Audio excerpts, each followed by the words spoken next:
All right, here we go.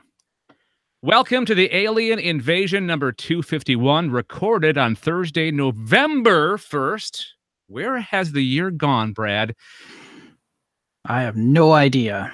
Still 2018, though. I'm Dave Nelson, and he's still Brad Ludwig. Hello, Brad. Hello. Coming up, extraterrestrials may be purple. Are they purple people eaters? Possibly. We don't know. There's a mini-series being made from one of our favorite UFO incidents, and a multiple craft sighting in Colorado. Brad will have the details on that, plus our picks and warnings. Before all that, though, our question. All right. So, Brad, who do you think is the nicest alien race in either reality or fiction? Or fiction. You can choose both or either. Wow. Nice. The nicest. Yeah. Yeah. I went there. That is a really good question. I think I'm going to go with Tribbles. They'll eat you out of house and home, right? Yep. But as long as you keep your food locked up, you should be all right. Okay. Do you have one in real life? I got one. Yeah. Do cats count? You know what? Let's count cats. All right. I'm going to say cats are aliens, and we've talked about that multiple times on this true. podcast. That cats are aliens. So if you say it, I say it, it's true, and they are nice. Okay. Well, actually, some would debate that cats aren't nice, but those people are wrong in so many ways. Okay, so any other, you want to add anything to your answers as to why? Or they don't sass, and they have very simple needs. I mean, quite honestly, for both, really. Yeah, when you think about it, because Tribbles are just there they got that nice calming purr. You can pick them up, and they won't eat run and away. replicate. That's all they need to do. Yep. All right. So my answers, I'm going to go with real life extraterrestrials.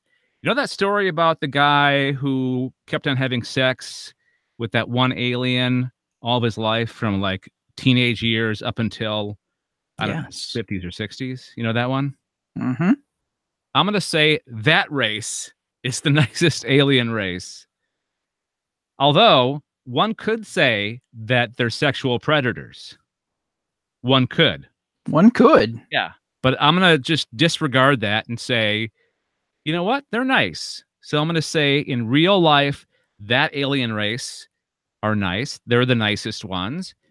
And in fiction, give me 1 second. The nicest alien race in fiction. Oh, you know what? I got it.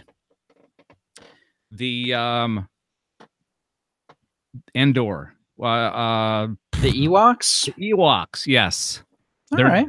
Yeah. I mean, when they have to defend themselves, they do. But if you're nice to them, guarantee you that they'll be nice to you back tenfold. No, that's very true. They're accommodating. They're cute looking. They're like little teddy bears on living teddy bears is what they are.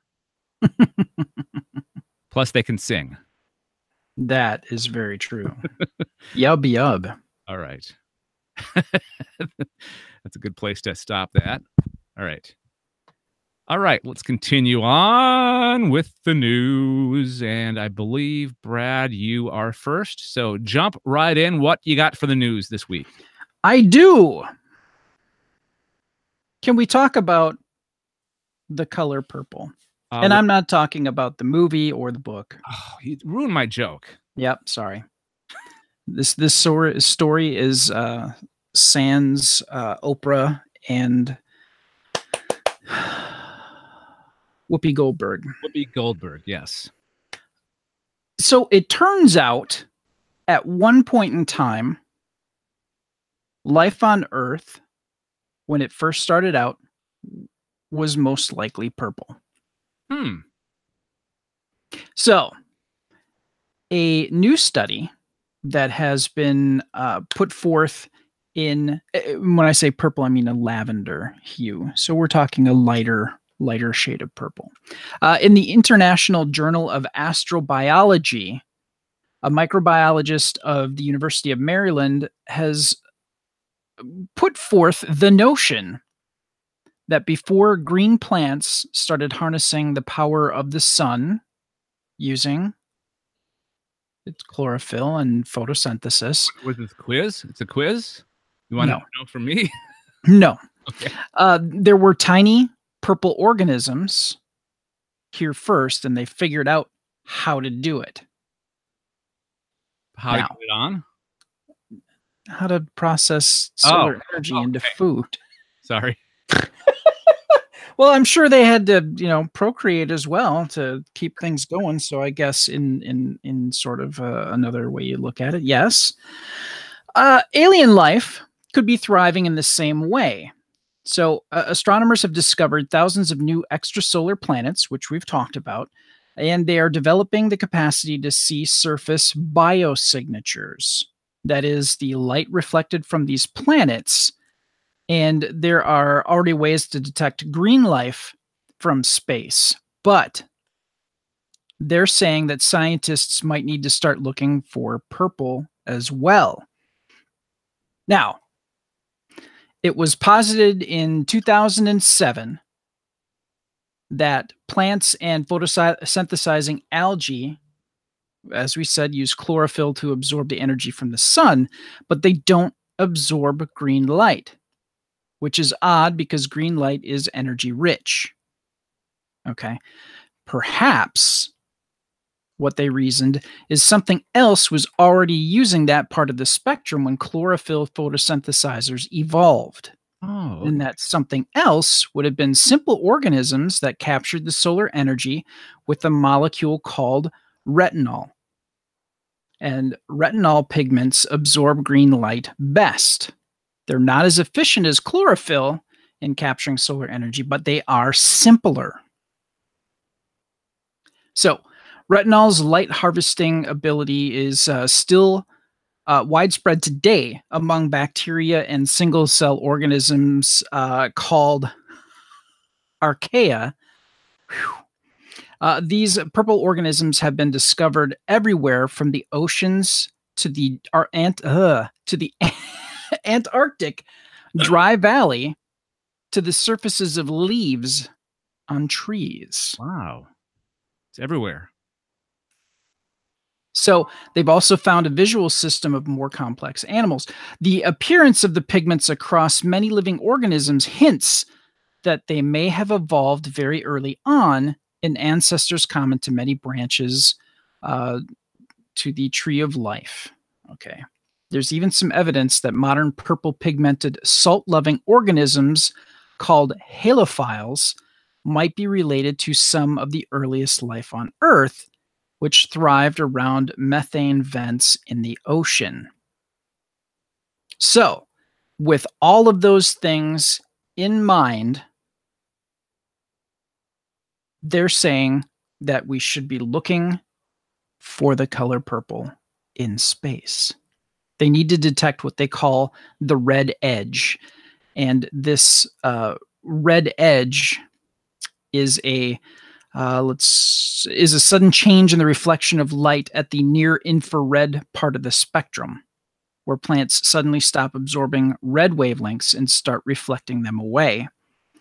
So they should start scanning for infrared radiation from planets as well, and to try to determine that red edge to see if purple life is on these planets.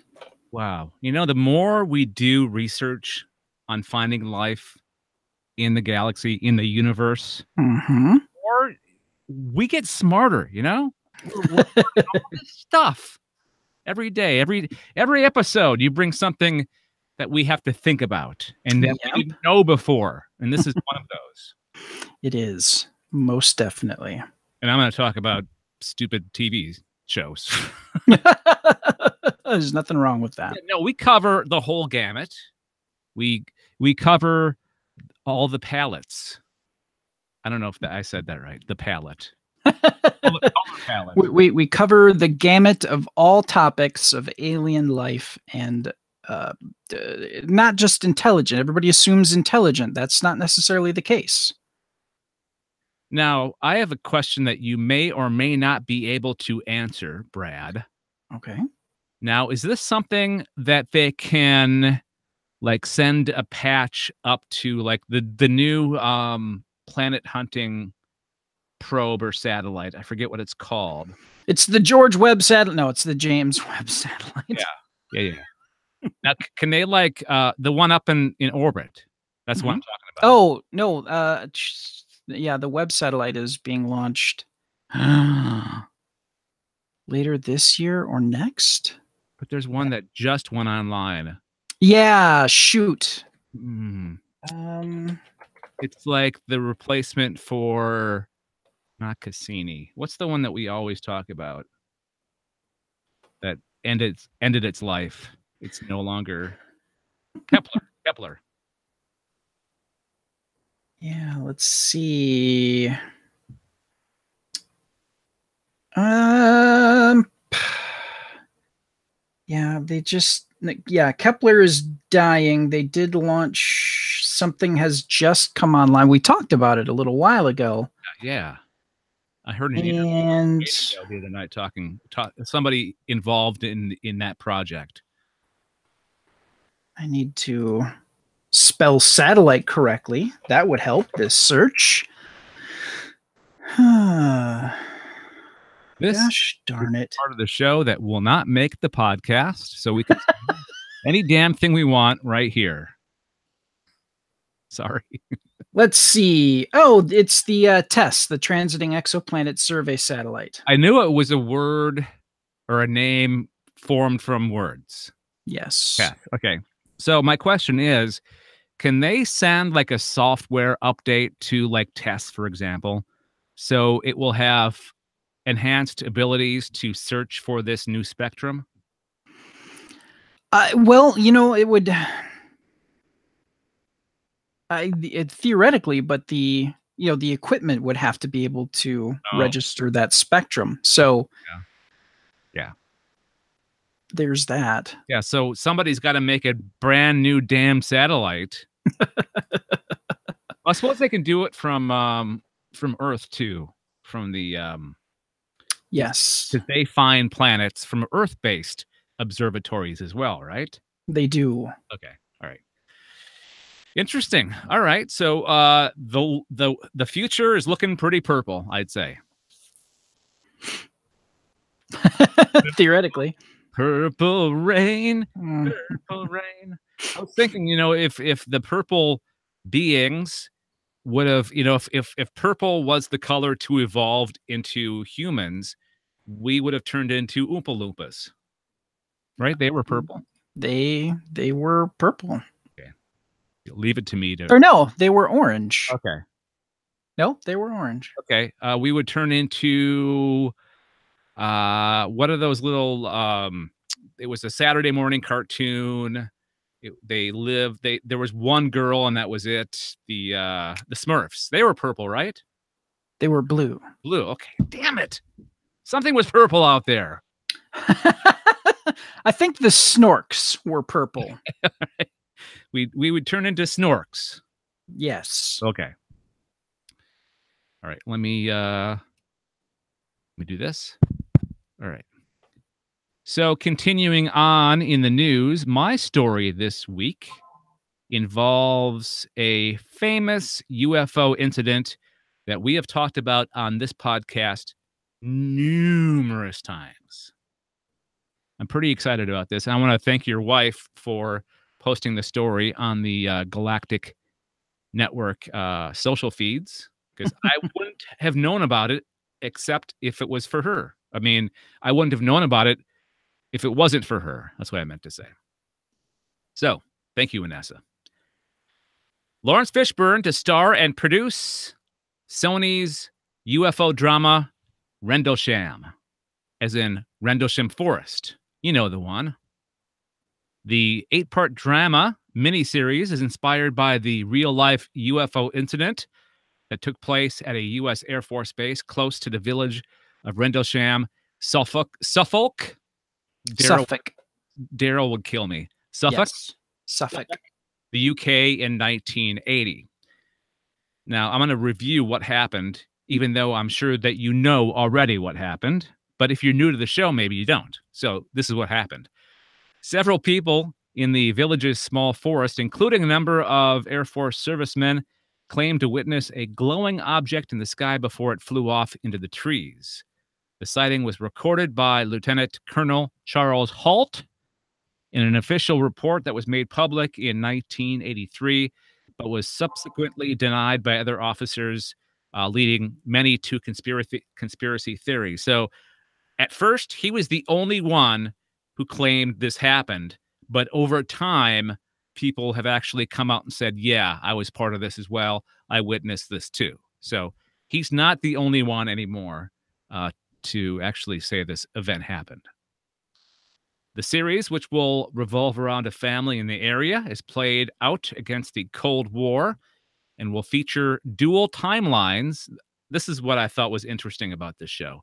It will involve dual timelines, one during the time of the sightings in 1980, and one in 2020, the anniversary of the event. So I'm guessing, I could be wrong about this, but I'm guessing the miniseries will debut in 2020.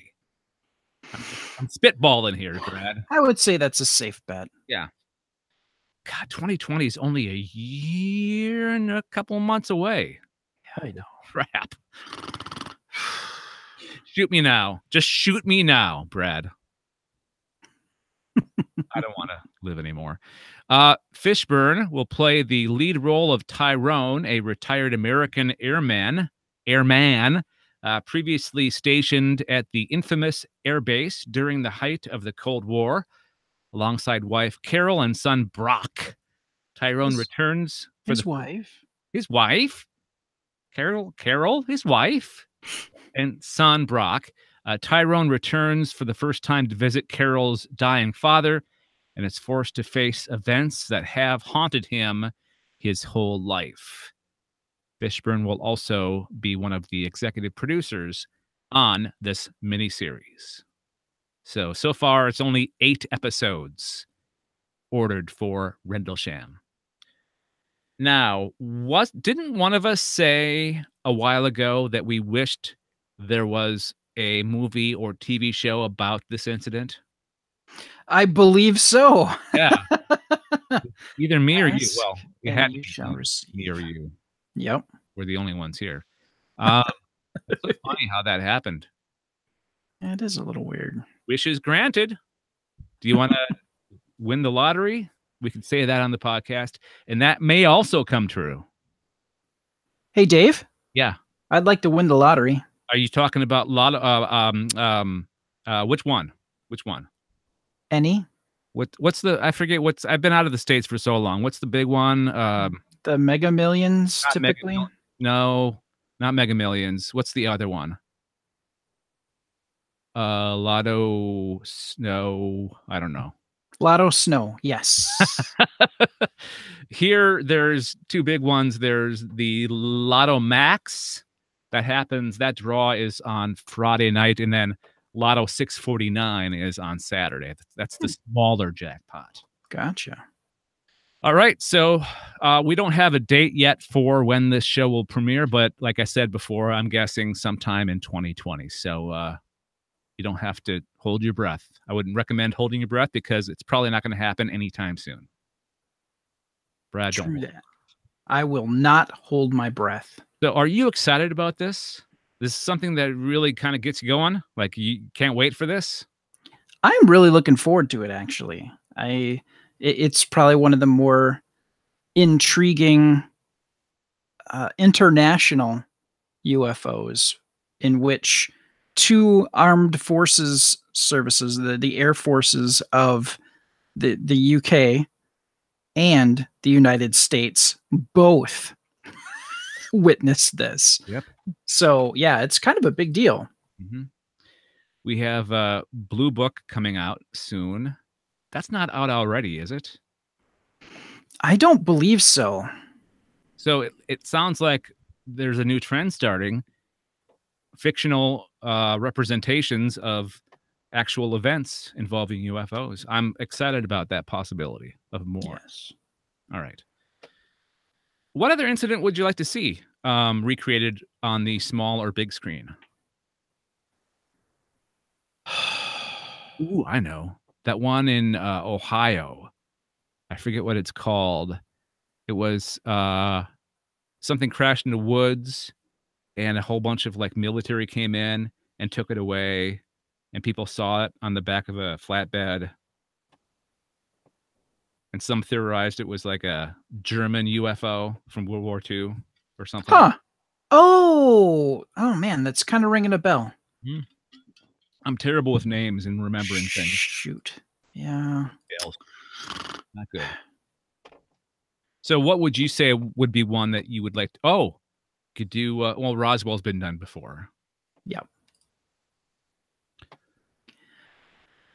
Oh man. Jimmy Carter's UFO sighting? No, the and I can't remember the specific name, the one that went underwater for a while. Oh, the Shag Harbor. Yes, yes. That'd be cool. Plus that would be Canadian, which would be awesome. There you go. Go Canada. All right. Okay. Let's get to sightings, shall we? All right. Oh, we'll get to sightings. Here is the sighting segment of the show. This is where we talk about an incident that happened somewhere in the world that could involve extraterrestrial craft, or it could involve swamp gas or Venus, people seeing Venus.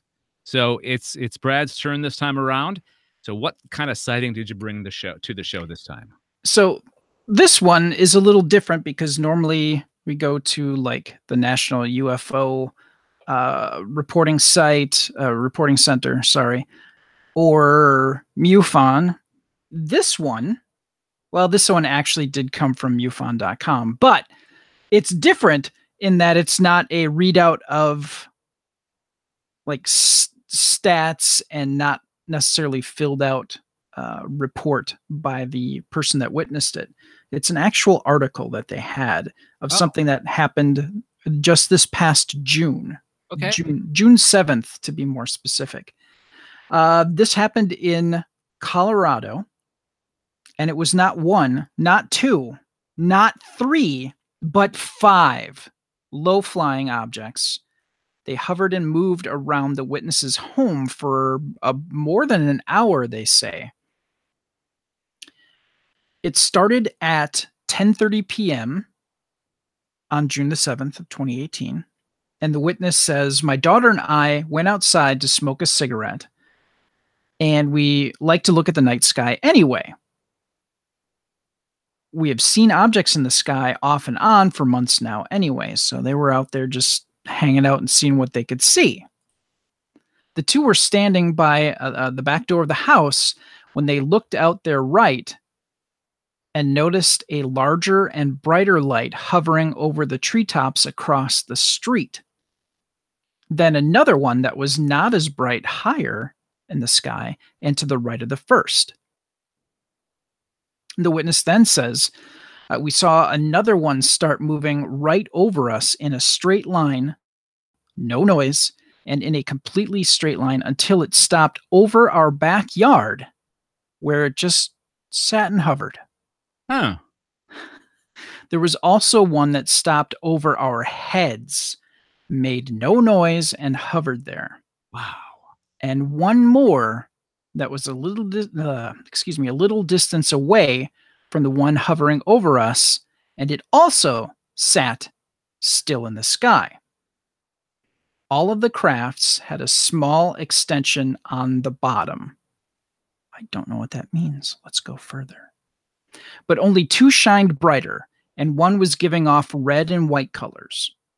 They say they watched it for about 15 minutes, put the dog inside, I wonder if it was going nuts or if it was just sitting on its haunches wondering what the heck was going on.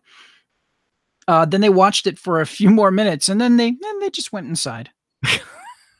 They stepped back outside about 45 minutes later, and 3 of the objects were still there. For another cigarette, I'm guessing. Maybe. Yeah.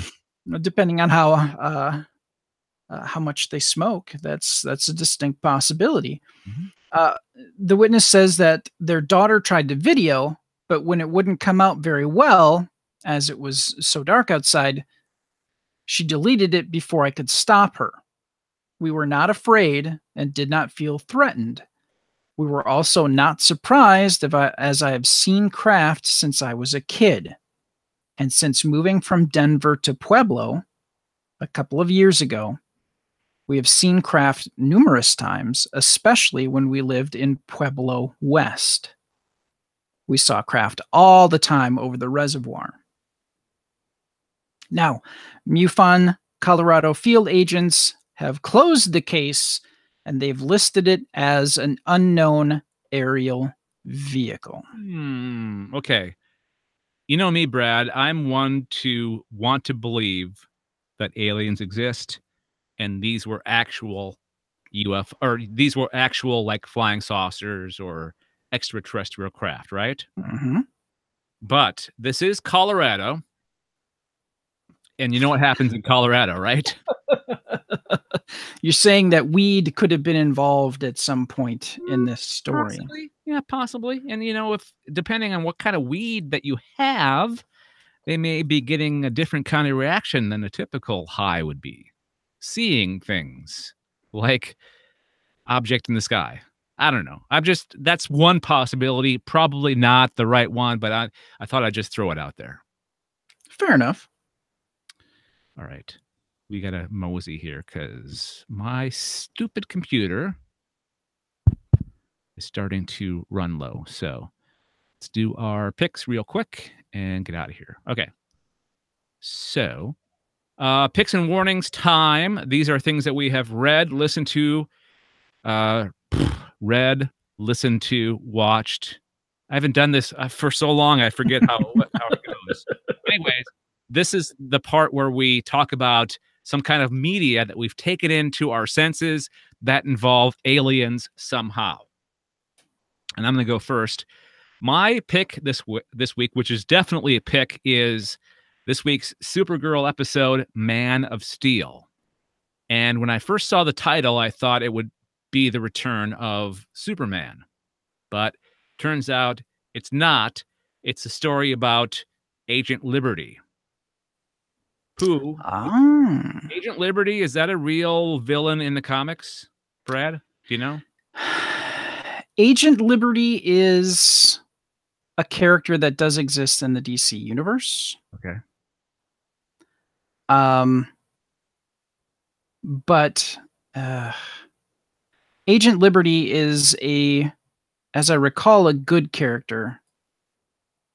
So guy is not a good character at all. No, not even a little bit. Did you see the episode?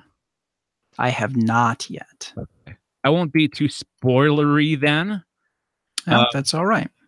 It's basically the origin story of what made Ben Lockwood into Agent Liberty. He was a very nice person, open-minded, until aliens started messing with his life, basically. His father, played by the same actor that was in The Walking Dead as, I forget his name now. He was in charge of Hilltop, and he was hanged. Oh, Gregory. I don't know if you watched The Walking Dead, Brad. I don't. Okay.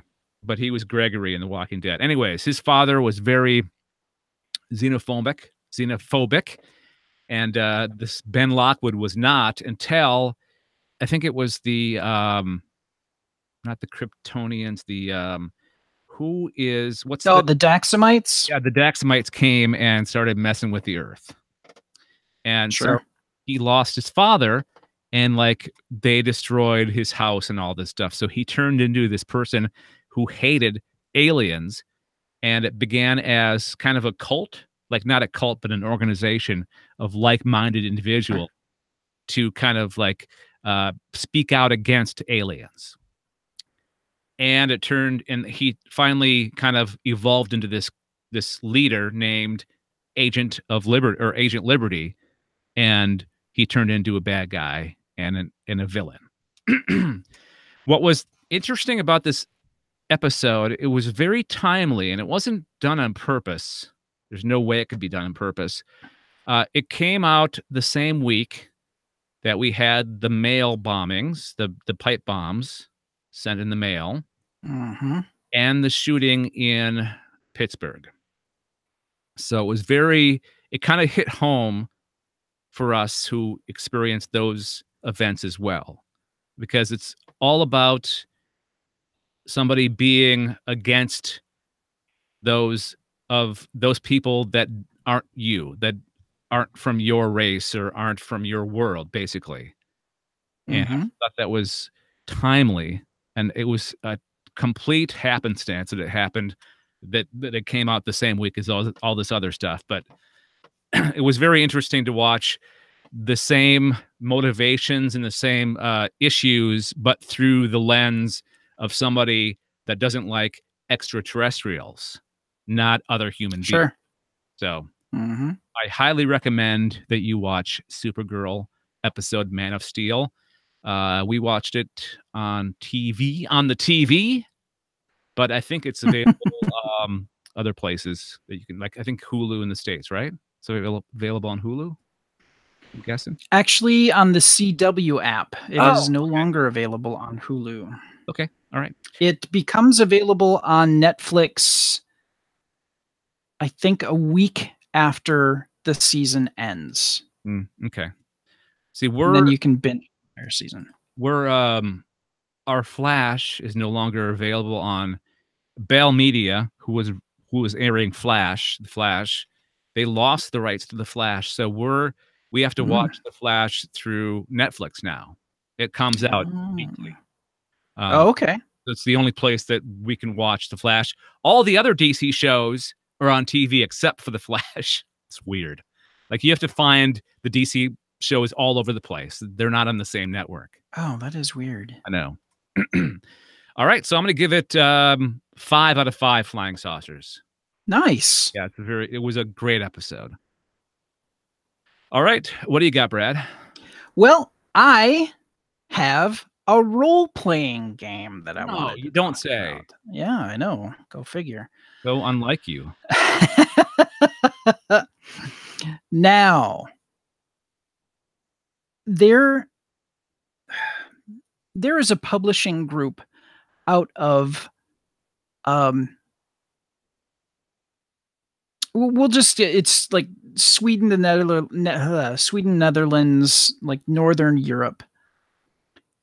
And they're making some like really innovative role-playing games. And this particular system was actually based on a series of drawings, excuse me, that an artist did, which was kind of like a combination of suburban life and like super science, essentially science fiction.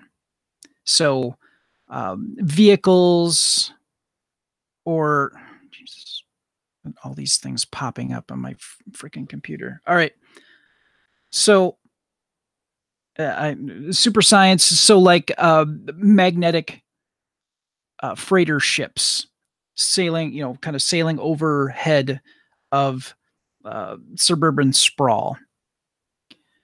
And somebody took the idea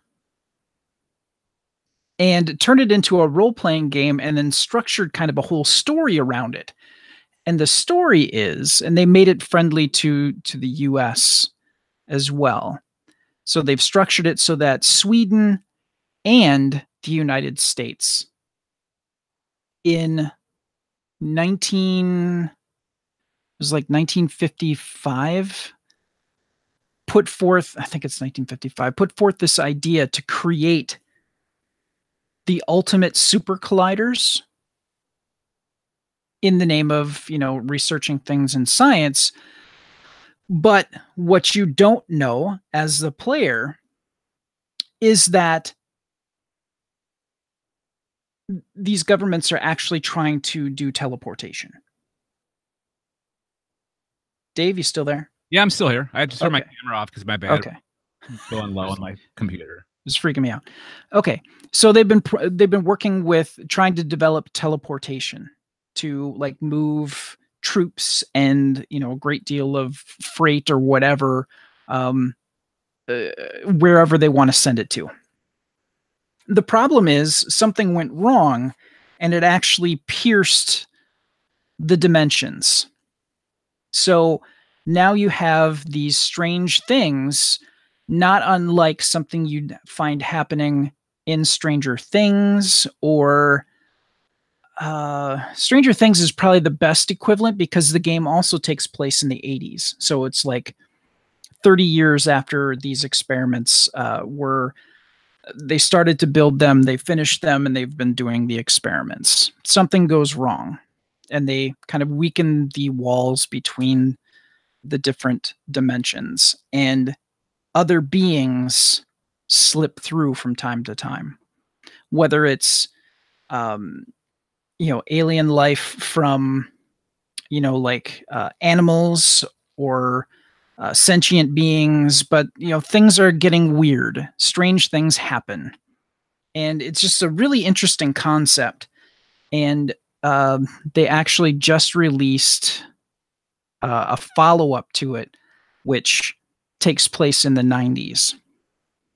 So another 10 years has happened, and things get a little bit darker. One of the interesting things about the Tales from the Loop RPG, is you play as kids investigating things, right? But the kids can't die. That's the whole thing. They can get injured, but they don't die. Once you move into the 90s version of the story, death can happen.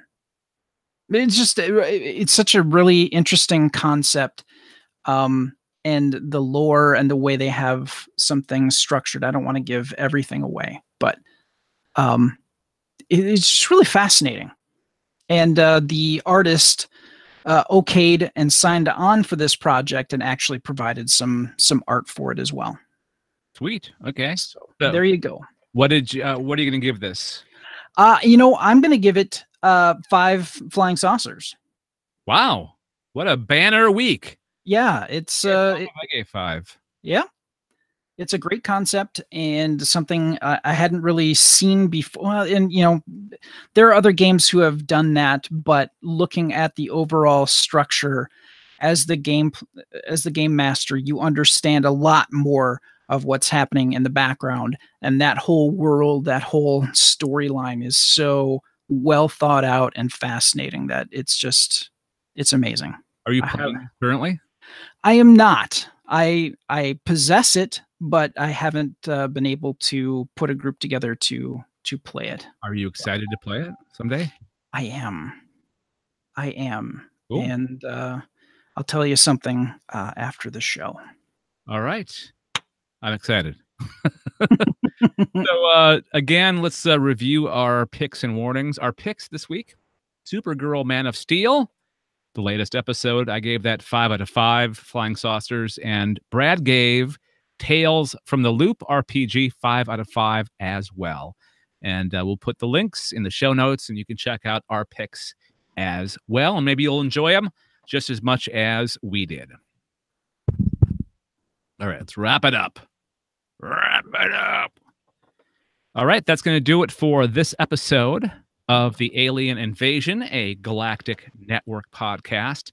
On the next episode, I'm very excited about this. In 2 weeks, Brad and I will be reviewing the 1977 film Starship Invasions. It looks terrible. And I like movies that are terrible because it has we have a lot to work with. Yes. Starship Invasion. If you want to follow along on the podcast of our review, check it out. It is on YouTube. Just look up Starship Invasions, and you'll find the the full movie, and you won't have to pay for it. If you'd like to read more about the stories that we covered on this episode, click the links in the show notes.